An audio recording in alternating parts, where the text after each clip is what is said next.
कड़ी में एक और जिज्ञासा हम भक्तों के लिए रखते हैं, क्योंकि आप निरंतर इस कार्य में लगे हैं, इस साधना में लगे हैं और उस अवस्था को आप प्राप्त हैं। लेकिन बहुत सारे ऐसे लोग जो संसार में हैं, जो इस भागम भाग के जीवन में व्यस्त हैं, लगे हुए हैं, अभी हनुमत कृपा जिनके ऊपर उतरी नहीं है, ऐसे लोगों को कोई आप सूत्र रूप में बता सकें, क्योंकि सबके लिए संभव नहीं है कि आपकी अवस्था तक पहुंच जाए, कि वो लोग अपनी यात्रा क्रम को कैसे आगे बढ़ाएं कि इस संसार कार्य को करते हुए उस परम तत्व को भी पा सकें, अपने निकट महसूस कर सकें। कि भीतर से दुर्भावना को निकाला है, यानी किसी के भी प्रति हमारे मन में जब बुरी भावना होती है, किसी का अहित करने की भावना, किसी को नीचा दिखाने की भावना, तो जब हम इस दुर्भावना को निकालते हैं ना, तो इसका मतलब समझिए कि हमने खेत में हल चलाया। कबीर साहब कहते हैं भक्ति करना खेती करने के समान है। तो खेती में सबसे पहले हल चलाया जाता है भूमि पर, तो पहले अपने हृदय की भूमि पर हल चलाना है। ये जितनी भी दूसरों के प्रति दुर्भावना होती है, अब देखिए सामान्य जीवन में आप देखते होंगे, एक मनुष्य जिसे नापसंद करता है उसके प्रति कितनी कड़वाहट और विष से भरा हुआ है। अब यदि आपके मन में किसी के लिए भी कड़वाहट और विष है बहुत ज़्यादा, तो भीतर हनुमान जी नहीं आएंगे, विषाक्त भूमि पर वो पग भी नहीं धरेंगे। तो अपने भीतर का जो विष है ना, सबसे पहले विष को निकालना है, फिर जो रह जाएगा वो अमृत रह जाएगा। पहली सबसे बड़ी पहली साधना। यानी आप किसी भी परिस्थिति में रहें, किसी भी वातावरण में रहें, ये कोशिश हो कि इस दुर्भावना को निकाला जाए, किसी के प्रति दुर्भावना ना रख। कोई, अब कई लोग मुझे कहते हैं कि हमारे को इतने लोग धोखा दे गए, हमारे साथ ये किया। तो मैंने कहा मुझे तो आज तक किसी ने धोखा नहीं दिया। कहते ऐसा कैसे हो सकता है कि किसी ने आपको धोखा नहीं दिया हो? मैंने कहा वो ऐसा इसलिए हो सकता है क्योंकि मैं ये मानता हूँ हर व्यक्ति खुद को धोखा देता है। तो मेरे साथ कभी किसी ने विश्वासघात नहीं किया, क्योंकि किया होगा तो उसने अपने साथ किया ना विश्वासघात, मेरे साथ तो नहीं किया ना। तो जब मेरे साथ कुछ किया ही नहीं तो मेरे मन में उसके लिए दुर्भावना हुई ही नहीं। बिल्कुल, आपने मेरे साथ कुछ बुरा किया और मैं आपको दोषी ठहरा ही नहीं रहा। हाँ, तो उस तरह की दुर्भावना तो मेरे भीतर दुर्भावना आएगी नहीं। दुर्भावना तो तब तक है ना कि जब तक मैं ये मानकर चलूं कि मनोज जी ने मेरे लिए ये बुरा किया। तो जब मैं आपको दोषी नहीं ठहरा रहा तो दुर्भावना फिर कहाँ से आएगी? और ये सामान्य जो सीढ़ी का पहला स्टेप है, फर्स्ट स्टेप है, यही नहीं चढ़ा जाता। जो भी सुन रहे हैं इस कार्यक्रम को, वो स्वयं सोचें बैठकर कि किस किस के प्रति वो विष से भरे हैं। ये जो हमारे इतने होली के त्योहार आते हैं, कहने मात्र को हैं कि पुरानी दुश्मनी को भुलाकर गले मिलो, कौन आज तक मिला है जाकर? बल्कि नई दुश्मनियां उस दिन और पैदा हो जाती है। तो तूने भैया ये रंग क्यों फेंक दिया, ये क्यों कर दिया, नई दुश्मनी और पैदा हो जाती हैं। तो जीवन से ये दुर्भावना जिस दिन निकल जाएगी, उस दिन सारी दिव्य शक्ति आने को तैयार बैठी हैं, सब बैठे। आपको पता है जो राजा का दौरा कहीं भी होता है, मानकर चलो आपके घर में प्रधानमंत्री आने, मानकर चलिए, तो सारा अबाड़ कबाड़ सब साफ कर दिया जाएगा। सब बिल्कुल, है ना, सब साफ, बिल्कुल घर ऐसा बना दिया जाएगा क्योंकि भाई प्रधानमंत्री घर आ रहे हैं। सोचिए कैसा होगा। सारी तरह की आसुरी शक्तियां चारों तरफ से भाग जाएंगी, कोई नहीं रहेगी ना, एक भी कई मील तक कोई दिखाई नहीं देगा। क्यों? क्योंकि घर प्रधानमंत्री आ रहे हैं। तो वही होता है कि जिस दिन हम अपने घर को इसलिए तैयार कर देते हैं, और उसकी बड़ी बहुत साधारण सी मैंने बताई ना साधना, कुछ भी बुरी साधना नहीं है, बड़ी साधना है ही नहीं है कि अपने भीतर से दुर्भावना को निकाल दो। कोई तुम्हें गाली देकर चला गया, तुम्हारा पैसा मार के चला गया, नुकसान करके चला गया, दे तो नहीं रहा ना भी वो पैसा। कई लोग आते हैं कि हमारे रिश्तेदारों ने हमारा इतना पैसा मार लिया, और खूब गालियां देते हैं वो उनको, मुझे बताते हुए, लिखते हुए भी। तो मैं उनसे कहता हूँ तुम्हारा पैसा नहीं मिल रहा तो तुम विष भी क्यों इकट्ठा कर रहे हो? नहीं आ रहा ना, वो तुम्हारा पैसा छीन के ले गया ना, ठग कर ले गया। तो अब अपने भीतर से कम विष वमन तो छोड़ दो, जहर उगलना तो छोड़ दो। तो उससे भीतर ऐसी दिव्यता प्रकट होगी कि जब आप किसी को दोषी नहीं ठहरा रहे हैं, और ये बहुत बड़ी बात है। ठीक है, उसने गलत किया, वो किया उसके साथ, तुम्हारे साथ नहीं है, तुम अपना मन क्यों मैला करते हो भाई। तो ये जो स्थिति हृदय की आएगी किसी व्यक्ति के, ये तो एक अभ्यास से कृष्ण पूरी गीता में कहते हैं, अर्जुन पूछता है मैं कैसे उस ओर यात्रा करूं, तो कहते हैं अभ्यास और वैराग्य से, 2 शब्द, अभ्यास और वैराग्य। तो ये निरंतर अभ्यास करना। कई साधक मुझे कहते हैं कि हमने जिस दिन संकल्प लिया कि अब क्रोध नहीं करेंगे, उस दिन हमने सबसे ज्यादा क्रोध किया। क्यों? बड़ा वैज्ञानिक कारण है।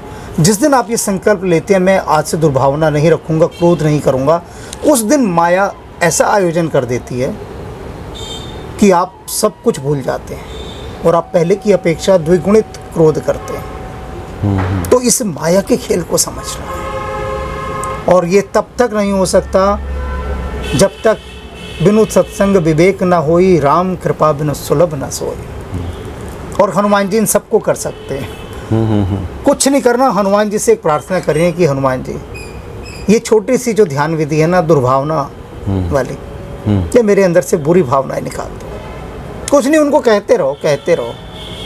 फिर जब इतनी बार कह लोगे वो कहेंगे कि भैया आप तो इसका काम करना है। जो स्वामी जी जो भक्त हैं, दर्शक हैं, उसमें कुछ अच्छे भक्त हैं, उच्च कोटि के हैं, और कुछ ऐसे भक्त हैं जो सांसारिक आवश्यकताओं को लेकर के हनुमत शरण में जाते हैं। उनका कोई पावला फंसता है, चूँकि संकट से हनुमान जी छुड़ाने वाले हैं, व्यक्ति सुनता है संतों के मुख से तो फिर हनुमान जी की शरण में जाता है। हम हनुमान चालीसा पे आपसे चाहते हैं कुछ बातचीत कर लें, चूँकि हनुमान चालीसा के प्रत्येक चौपाइयों को महामंत्र बताया गया है। तो 2 स्थिति आती है। एक तो आपने अब तक जो चर्चा की कि हमारा मन, हमारे चित्त की अवस्था इतनी निर्मल हो जाए, जिसको प्रभु श्री राम भी कहते हैं कि निर्मल मन जन सो मोहि पावा।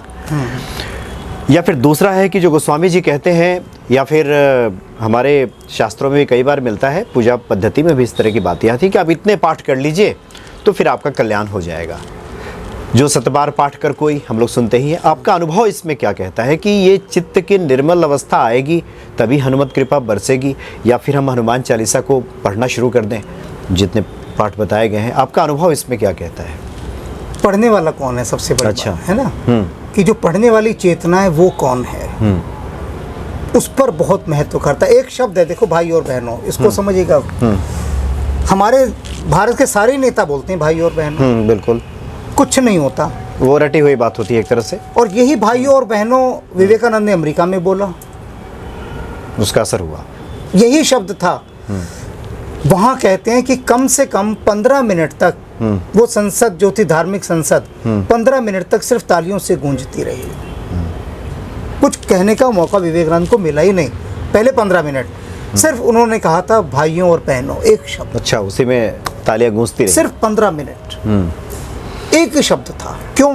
क्योंकि उनके भीतर से जो शब्द निकले थे वो विद्युतीय ऊर्जा से भरे हुए थे।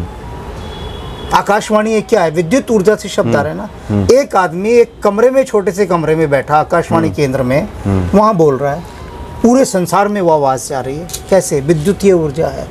तो हनुमान चालीसा जब हम इसका एक एक महामंत्र जब हम बोल रहे हैं, जो भी हनुमान चालीसा, कि हमारी वर्तमान स्थिति क्या है कहने वाले की, उस पर बहुत निर्भर करता है इसका उच्चारण। अच्छा। इसका पठन पाठन जो भी कुछ है, पाठ जो पढ़ने वाला है, यदि वो भावलीन होकर, दत्तचित्त होकर इसका पाठ करता है तो निश्चित रूप से उसको इसके सकारात्मक परिणाम मिलते हैं।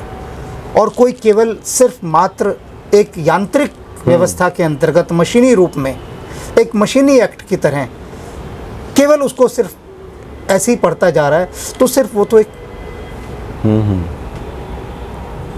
मतलब उसके हर एक शब्द से भीतर का उसका तारतम्य जुड़ा हो, उसका जुड़ाव, तब उसकी सार्थकता है। अभी हनुमान चालीसा लोग 10 मिनट में भी समाप्त कर देते हैं। तो मैंने उनको समझाया, उन भक्तों को, कि एक दिन में एक भी पढ़ोगे ना पर्याप्त है, लेकिन उसको भीतर उतार लो, उसके साथ जुड़ जाओ, संयुक्त हो जाओ, तब मतलब ऐसी स्थिति हो जाए कि तुम लीन होने लगो, उसमें लवलीन होने लगो। वो स्थितियाँ हमें तीव्रता नहीं दिखानी है, हमें मंथर गति के साथ उसे भीतर उतारना है। सौंदर्य संख्या पे नहीं जाना है, नहीं, बिल्कुल भी नहीं जाना।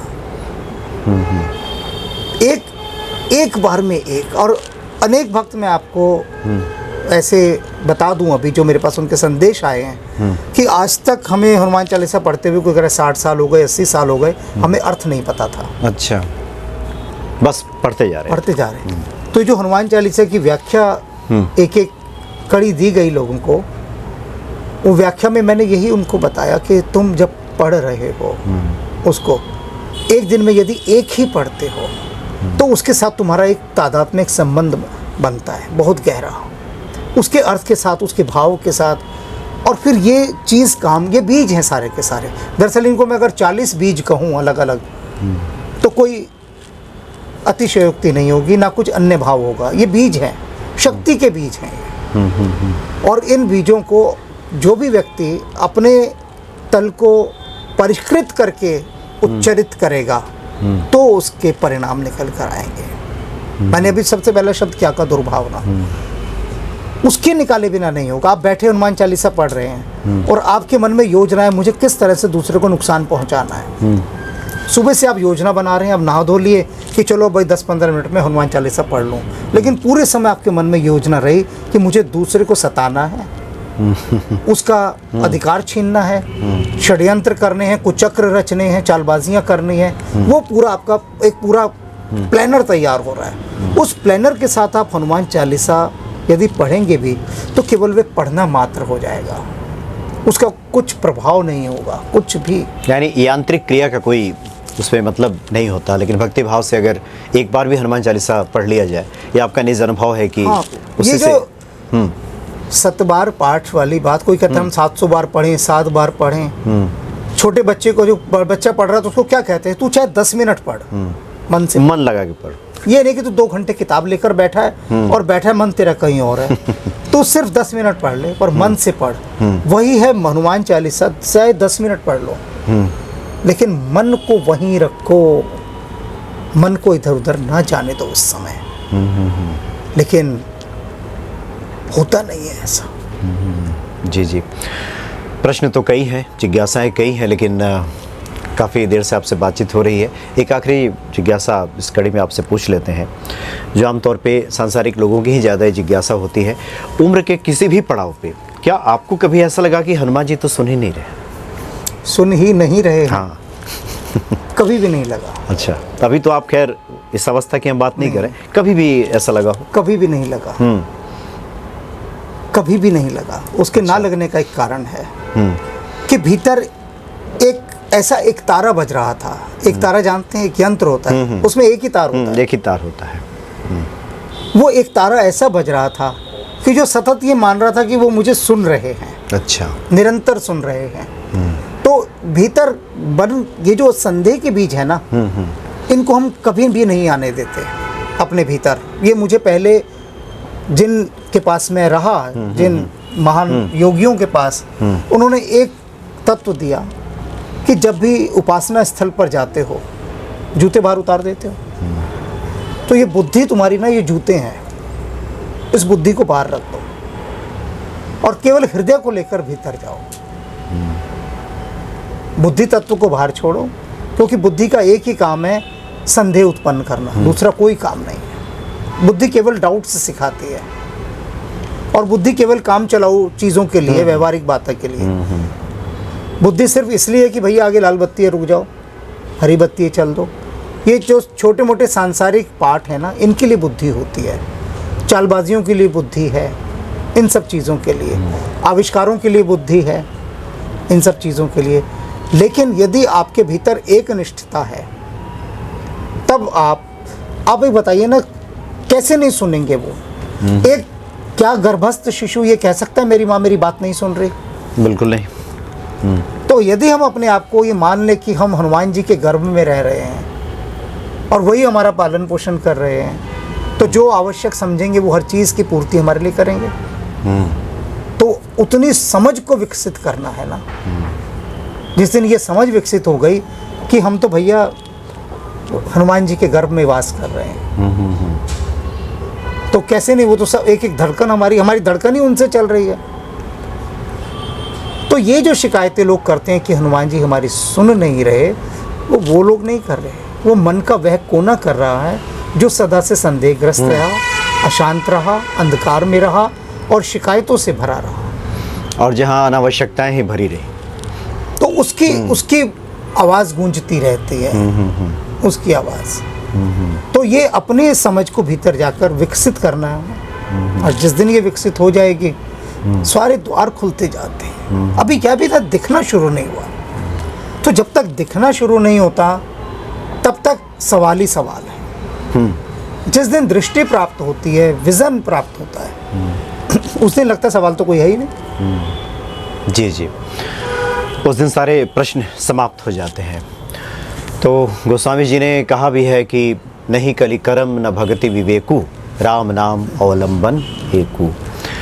कुल मिलाकर आपके बातों को एक निचोड़ के तौर पे हम अगर भक्तों के सामने रखें, तो पहले तो बहुत आवश्यकता है कि हमारी जो चित्त की अवस्था हो वो किस प्रकार से शुद्ध हो। इसके लिए दुर्भावनाओं को आप नष्ट करें, अनावश्यकताओं से दूर रहें, चाहे वो बाह्य हो या फिर अभ्यंतर की हो। तो धीरे धीरे इस पथ पर आप चलेंगे, एकाकारिता महसूस करेंगे, तो हनुमत कृपा भी आप पे उतरेगी। स्वामी जी, काफ़ी अच्छा लगा। वैसे तो भक्त आपको सुनते ही हैं, और आपकी बातों को सुनने के बाद काफ़ी लोगों का भ्रम संशय ये दूर हुआ है, और भ्रम संशय जब तक है तभी तक हनुमत कृपा से व्यक्ति वंचित है।